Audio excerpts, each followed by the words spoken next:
Hi! Mag-explain ako, no?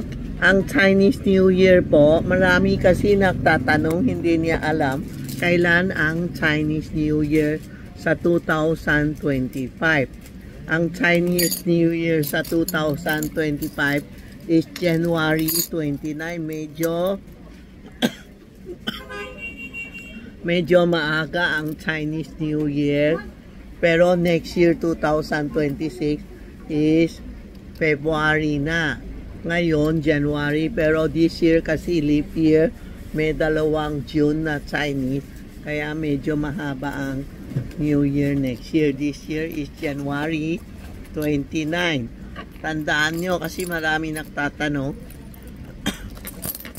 bakit maaga ang Chinese New Year? Kasi inibase nila sa last year, sika this year, medyo maaga tayo po, no? Nag-prepare na ba kayo? Sa Chinese New Year, sino magsusuot ng pula? Snake, pig, tiger, monkey, ang magsusuot ng pula. Alam mo?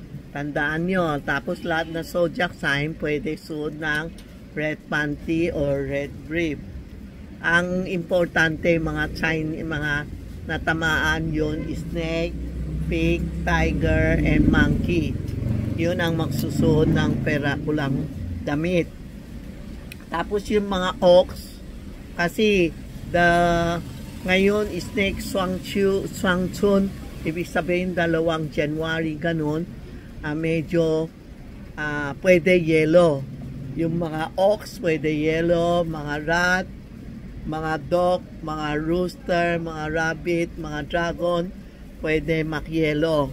Pero importante, yung snake, tiger, pig, and monkey, kailangan magsuot ng pula. Tapos, kasi snake nasa illness star. Pag na-illness star nasa gitna, yung lahat na zodiac sign natatamaan din. Kaya ingat lang this year na tayo lahat huwag magdalaw sa patay, huwag magdalaw sa sakit. Kung gusto nyo, pagtapos na sila sa hospital, pwede kayo tumawag sa telepon. Pwede, kung hindi, huwag magdalaw po. Kasi tinatamaan tayo kasi energy natin mababa, baka matamaan lang po. It's only a guide. Kung maniniwala kayo, sundin nyo. Pag hindi kayo naniniwala, okay lang. Huwag magalit. Kasi iba na nagalit. It's only a guide lang, nagsha-sharing lang kami. Kung maniwala kayo, magsuot kayo. Pag hindi kayo maniniwala, huwag kayong magsuot ng pula. Problema nyo, pag problema kayo, tapos tawag kayo kay Tita Maxi. Ko-consult kayo, hindi ako doktor. Marami pupunta dito, Tita Maxi, pakisonsol ako. Sasabihin ko, anong sakit nyo? Hindi ako doktor. Bibiro lang kami. Okay? January January 29, 2025, ang Chinese wood snake. Yan wood snakes. Tai Sui, kailangan mga Tai Sui card, Tai Sui. Okay? May mga kitchen ako mabenta ngayon, sobrang super hot, no? Paksakitin, ito, holo.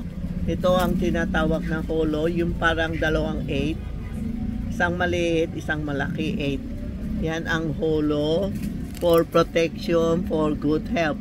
Pwede nyo lalagay sa wallet mo o sa bag mo, palabas mo o sa tabi. Kung ayaw nyo, lagay mo sa tabi ng kama mo para hindi kayo sakitin and protection. Ito Tai Sui sa mga snake, tiger, monkey, and pig. Yan Tai Sui, dala-dala natin protection for 1 year. Next year, papalit na tayo ibang Tai Sui, Pag hindi ka Tai Sui, bibili kayo iba, hindi na Tai Sui. Ang Tai Sui every year nagpapalit, no? Ito, tree killing. Tree killing, it's mean, halimbawa, rubberillos. O kaya quarrelsome. Sino rubberillos? Rat, pig, and dog. Yan. Ito ang tree killing. Tree killing, it's mean, siya na protection sa'yo, piyaw, hudok, and chilin. Itong tatlo. Ito for protection sa lahat. Pwede keychain, pwede keychain sa kotse, pwede keychain sa bahay. Yan po, ha? Tapos yung pera. Ito.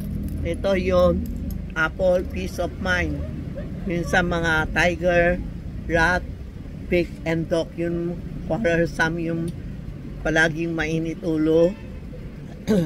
Dragon, sheep, mainit ulo din. Rooster, yan, ito po. Ito ang apple na for peace of mind. Yan. Tapos may piyaw tayo. Piyaw money catcher, marami na alam, kilala siya. Piyaw siya nakakat ng pera.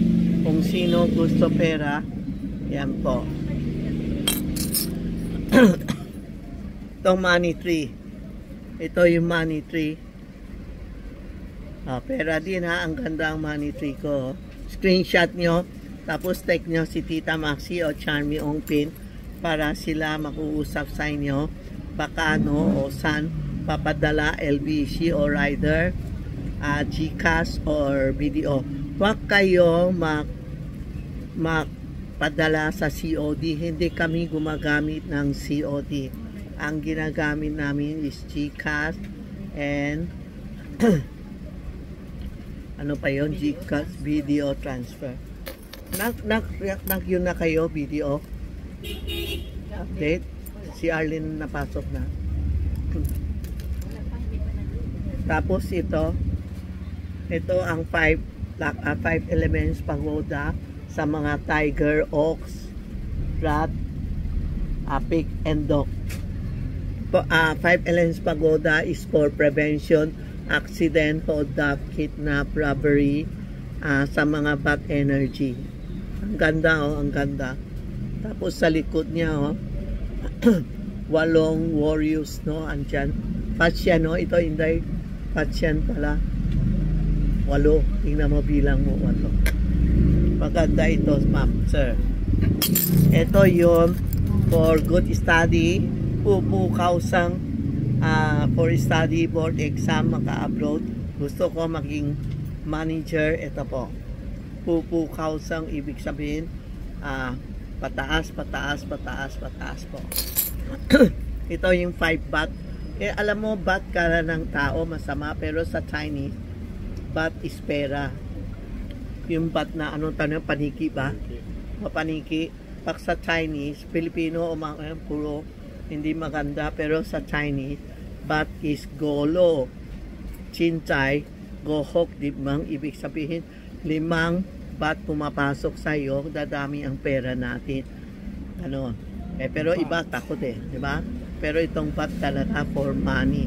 Kung gusto may money, ito piyaw,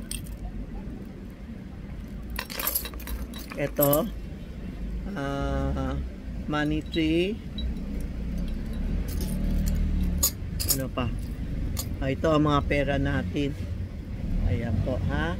Screenshot nyo and text Tita Maxi o Charmy Ongpin. Okay? Mga subscriber, mga TikTok yun, YouTube. Minsan hindi kami naka-live, sorry po. Pag maraming tao, hindi kami naka-live kasi walang tao magpa-live. Puro binebenta-benta po. Yan na po. Yan ang bago namin pinakamabenta na keychain and yasoy ko Taisoy card, no? Sika yun sa unan, ha? Bumili na kayo. Ito dami kasi minsan nalilito ako. Ito yung yasoy coins, yung lalagay sa unan. Lalagay mo pera, tapos lalagay niyo sa unan. Bakit hindi pa inalis to? Ha? Hindi pa inalis to. Ito po, pag bumili kayo, may envelope na, red envelope. I-shoot mo lang ito. Yasoy coins. Lalagay mo pera, 50 pesos, 100 o 500 o 1,000. Tapos lalagay mo sa ilalim ng unan nyo. Then, yun, after Chinese New Year, kukunin nyo. Bakit tayo lalagay ito? Parang each mean 2024, may dala tayo pera sa 2025. Yan na po ha. Review nyo, screenshot nyo, and text Tita Maxi and Charmy Ongpin. Okay po. Thank you. Salamat sa mga nag-subscribe kay Tita Maxi. Salamat po.